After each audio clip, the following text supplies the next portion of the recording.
coming into Barclays, for me, the greatest experience has actually been, among other things, the networks. So I find myself playing at a level higher than I was in Safaricom. So right now I'm mixing with all types of high-ranking people. I now have networks with the likes of the International Trade Center. These guys operate at the same level with the WTO. I have networks with people like Eva Muraya of the Kenya Association of Women Business Owners. This is a woman who previously, she's a force to reckon with.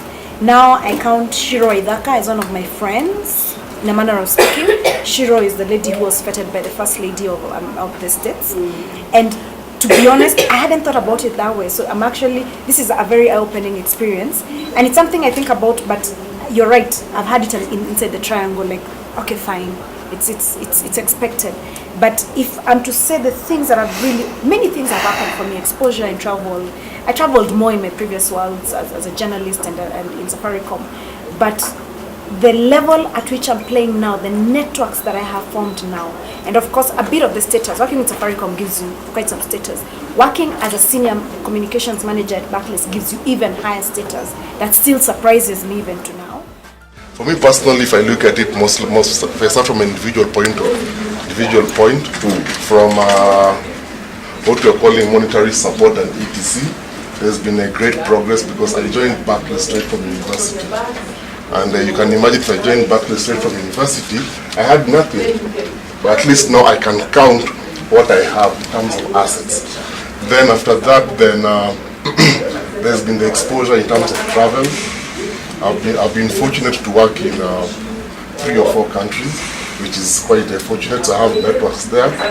Then the interesting thing is that even as I've continued to grow,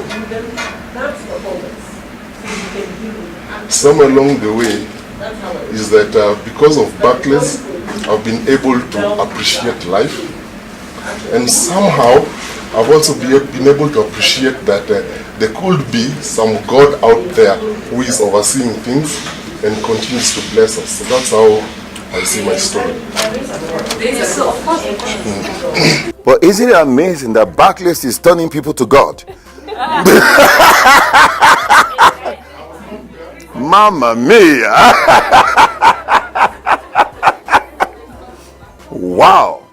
Barclays has led me today. One, through trainings, then I had an opportunity. They used to run a program where when you're in the talent, they'll take you go through a free MBA program, so I had that opportunity. So it's something that really was an eye-opener for me. I have traveled thanks to Barclays. I have had opportunities to dine with kings. Today I can call our former president and just have tea with him. Something of Barclays, because CSS, anybody in our who are clientele, my portfolio. I joined Barclays in February, and it's quite a journey. I've met most of you guys here, worked with most of you guys, but the most, I think one of the biggest blessings was, one of you mentioned Eva Muraya. I met Eva Muraya here, and then she onboarded me to a prayer group called Plugin, Nairobi Chapel. So she's my prayer partner. We prayed. I've graduated now, yeah. But yes, so I met her and we used to talk a lot about Barclays, and she used to tell me how she comes here to train people. So I never used to take this training seriously because I thought interns were only supposed to be there. But I want to thank my team at marketing and everybody else around us because they made us believe that we don't, as an intern, we usually call them KYMs. We're not KYMs, we're also important in this company. I've had the privilege of...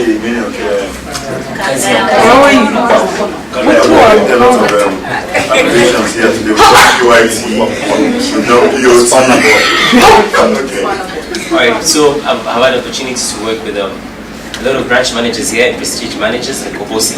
We're working on something together, and a couple of people, you all know, yeah. So I want to say that this company is really, it's a blessing. And I'm just straight from university straight into Barclays also like him, and I wish I would also travel one day like him. But I keep praying, and I want to thank all of you guys for being very good mentors and not discriminating anybody and always being acceptable and accepting people to come into the world. Faith comes by hearing. So guess what has happened?